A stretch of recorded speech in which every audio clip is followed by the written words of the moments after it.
दादा तीच तर भानगड आहे. मी शतधन्याचे पूर्ण कपडे शोधूनही मणी त्याच्याकडे मिळाला नाही. धिक्कार असो तुझ्या नवलोपाला. भाऊ म्हणून तुझ्या अंतरण मी सहन केले. आता तुला जायचे तिकडे जा.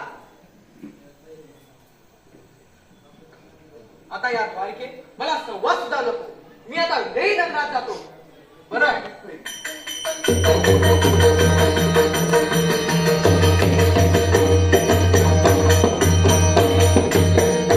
कोणत्याही रीतीने त्या मठाची तलाश केली पाहिजे.